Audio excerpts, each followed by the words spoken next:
리딩 영상을 보면서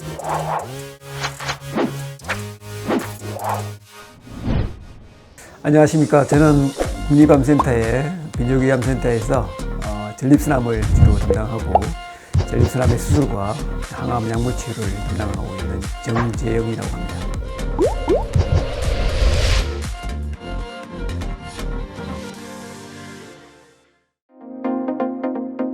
예, 모든 환자분들이 이제 일반적인 이제 알고 계시는 게 전립선암이 참 신사적인 암이다, 온순한 암이라고 생각하고 있는데 그런 암이 있습니다. 전립선암이 좀 부드러운 분화도가 좋은 암이 있고 중간 정도가 있고 매우 공격적이고 빠르게 진행하는 암 세 그룹으로 나누고 있습니다. 그래서 이제 부드러운 암은 아주 천천히 자라고 중간 정도의 암은 중간이고 공격적인 암은 굉장히 빠르게 자라고 있습니다. 90년대 초반 이전에는 5년 생존율이 한 60%가 채 안 됐어요. 굉장히 안 좋았죠. 그렇지만 최근 들어와서 2018년, 2019년 데이터를 보시면 전립선암의 5년 생존율이 95% 이상입니다. 그 말은 뭐냐? 조기에 진단하면 전립선암의 생존율을 굉장히 올릴 수 있다는 거고, 여전히 아직도 한 10%, 15%는 4기 전립선암으로 지금 진단되는 경우가 있습니다. 그런 분들은 4기 전립선암 여전히 5년 생존율이 40%가 안 됩니다. 모든 암이 이제 조직 검사를 통해 가지고 암이 확진이 되면 치료 방법을 결정하기 위해서 병기 설정을 하게 됩니다. 전립선암에 있어서는 MRI와 CT와 뼈 스캔을 통해서 본스캔, 뼈 스캔이라고 얘기하는 이 주요 검사를 통해서 어느 정도로 진행되어 있는지, 속된 말로 어느 정도로 퍼져 있는지를 확인해서 전립선 내에 국한되어 있는 국소전립선암, 전립선 주변으로 조금 진행이 되어 있는 국소진행성 전립선암, 그 다음에 다른 장기로, 아쉽지만 다른 장기로 전이가 동반되어 있는 4기 전이성 전립선암으로 구분을 해서 이제 치료를 하게 됩니다. 국소전립선암과 국소진행성 전립선암은 적극적으로 완치를 목적으로 하는 적극적인 치료를 하게 되는데, 수술이라고 얘기하는 건치적 전립선 절제술 혹은 수술이 조금 힘들다든지 조금 진행이 되어 가지고 국소진행성 주변에 임파선이라든지 전립선 피막 밖으로 조금 진행되어 있는 경우에는 한 가지 치료 방법으로 완치를 할 수가 없습니다. 그런 경우에는 이제 좀 더 적극적인 치료인 병합 치료, 수술, 방사선 치료, 약물 치료, 요 세 가지를 병합으로 해서 적극적으로 수술적인 치료를 먼저 하고, 그 임상 경과, 회복되는 경과, 그다음에 혈액 검사 결과를 봐서 추가 방사선 치료, 추가 약물 치료, 이걸 같이 하는 적극적인 병합 치료를 하게 되고요. 아쉽게도 이제 진단 당시부터 전이가 있는 4기 전립선암에 있어서는 항암 약물 치료, 전립선암에 있어서는 가장 알려져 있는 프로문요법이라 하는데, 정확하게 말씀드리면 남성 호르몬 차단요법을 적용하게 됩니다. 전립선이 골반 저기 안쪽에 위치하고 있기 때문에 주변에 혈관들이 굉장히 많이 발달되어 있습니다. 그리고 남성에 있어서 요자제 능력, 그 다음에 성기능을 유지하는 능력이 전립선암 수술에 있어서 굉장히 중요한데, 그런 아주 정교한 수술이 필요한 암 수술인데 개복수술로는 시력에 한계가 있기 때문에 우리가 오랫동안 개복수술을 많이 했다고 하더라도 어느 정도의 한계가 있었던 게 사실입니다. 그 외에 이제 복강경 수술, 복강경을 이용한 전립선암 수술이 많이 시행되어 있다가 그 자체로 조금 가까이 가서 볼 수 있는 장점은 있는데, 문제는 안쪽 깊숙이까지 입체 시야로, 확대된 시야로 볼 수 있는 그런 한계가 있었고, 전립선을 제거하고 난 뒤에 방광과 요도를 재문합하는 그런 기술에 있어서 복강경 수술이 한계가 있습니다. 그래서 이제 그 다음에 최근에 들어와서 많이 이제 이슈가 되고 있고 관심이 많이 되고 있는 로봇 수술로 발전하게 되었습니다. 로봇 모델이라고 얘기하는 그 제조한 회사에서 다빈치 로봇 시스템을 개발하면서 개발 목적이 사실은 전립선암 수술입니다. 아까 말씀드린 대로 서양, 호주, 유럽이죠. 전립선암이 가장 많기 때문에 이 전립선암 수술에 적용되었고, 전립선암 수술이 너무 힘든 거예요. 개복 수술도 너무 힘들고 복강경 수술도 너무 힘들었습니다. 그렇지만 이제 이 로봇 수술은 확대된 시야에서 3차원 입체 시야를 가지고, 그러니까 제가 이제 로봇 수술하는 그 조종석이라고 얘기하는 콘솔에 앉아서 그 시야를 갖다 대면 제 눈이 환자의 몸 안에 들어가 있는 골반 저기 안쪽까지 들어가서 이렇게 눈앞에 두고 수술하는 그런 상황입니다. 그런 상황이 저한테 이제 재현이 되는 거죠.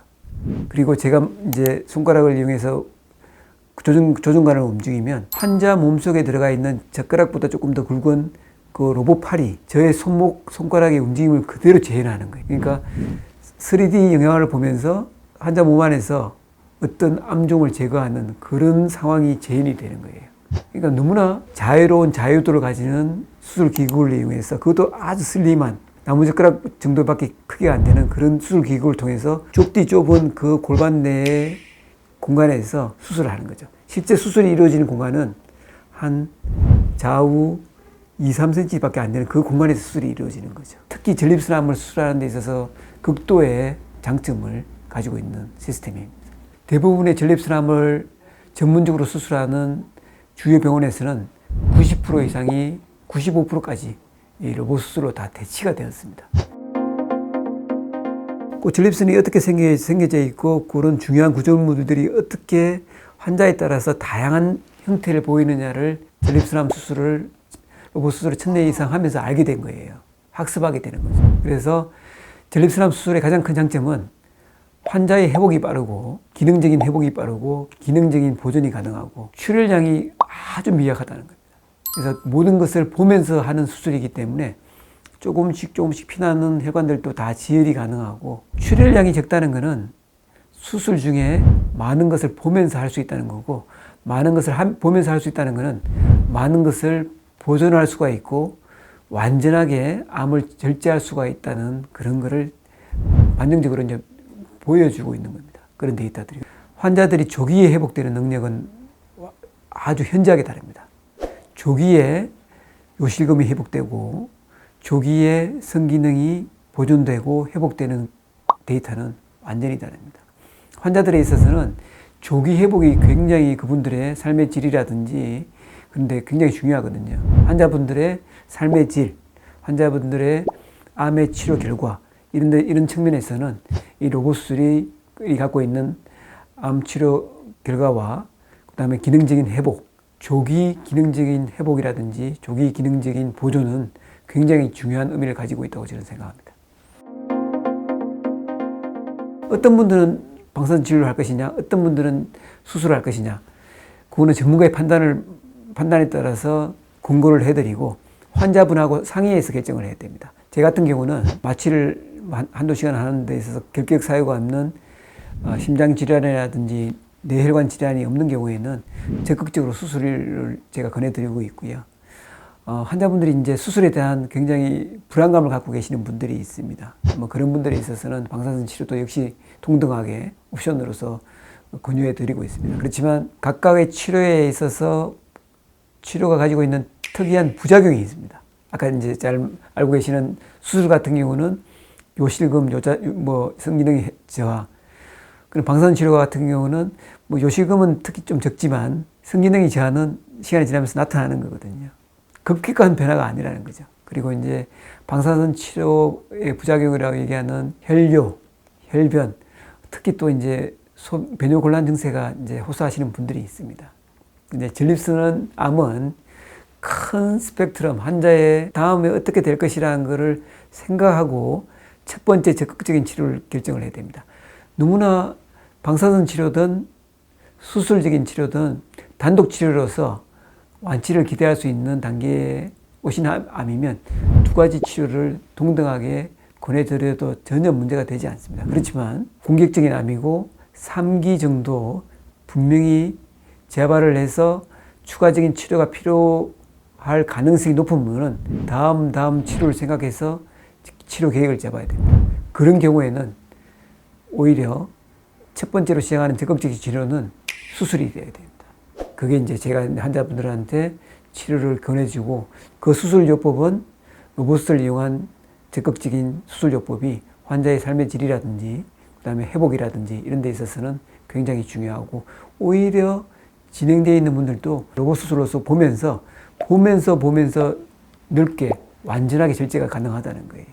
그런 장점을 봤을 때도 저는 이제 국소적으로 좀 진행되어 있는 분들한테도 적극적으로 로봇 수술을 권해드리고 있습니다. 이렇게 되어 있습니다. 사기 전립선암은 전이가 있는 암이거든요. 모든 암들이 이제 사기암이면 전이가 있습니다. 사기암에 있어서 치료는 약물 치료입니다. 그런데 전립선암의 치료에 있어서 최근 데이터, 최근 연구 결과에 의해서 사기암이라 하더라도 원격 전이, 예를 들어서 이제 전립선암은 뼈 전이가 많이 있거든요.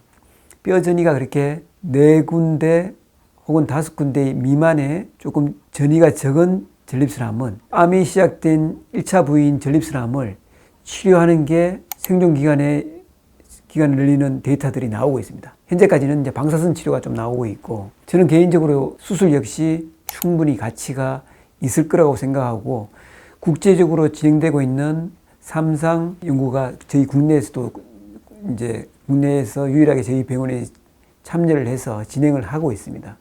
그 데이터가 나온다면 전이 병수가 그렇게 많지 않은 사기암이라 하더라도 1차 부위인 전립선암을 적극적으로 수술이든 방사선 치료든 적용하는 것이 환자의 생존 기간을 늘리고 삶의 질을 조금 더 유지를 하면서 오랫동안 사실 수 있는 그런 결과가 나온다면 충분히 의미가 있을 것으로 생각하고 있고, 저는 뭐 그렇게 기대하고 있습니다. 사실 제가 이제 일주일에 한 6분에서 한 8분 정도 전립선암 수술을, 로봇 수술을 해드리고 있거든요. 사실 제가 개인적으로 기억에 남는 환자는 조금 많이 진행된 환자들입니다.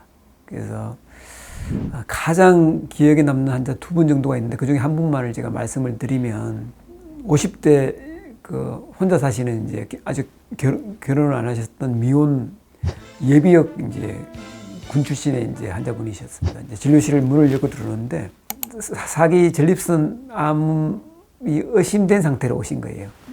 주 증상은 다리 통증으로 오셨고, 오셔가지고 이제 그렇게 이제 환자를 저희들이 이제 많이 보고 경험을 많다 보면, 이 환자들이 딱 봤는데 외부에서 PSA 검사를 하고 오셨는데 수천대입니다. 수천대.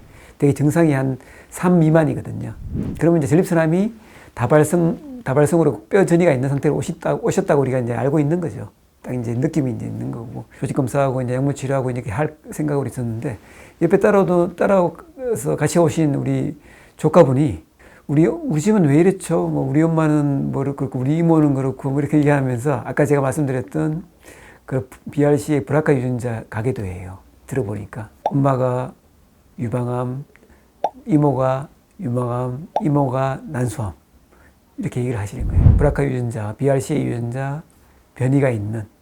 그렇죠. 이분이 이제 아주 적극적으로 군인 정신으로 항암 약물 치료를 하고, 수술적인 치료도 하고, 병합 치료를 적극적으로, 방사선 치료도 하고, 오래된 환자입니다.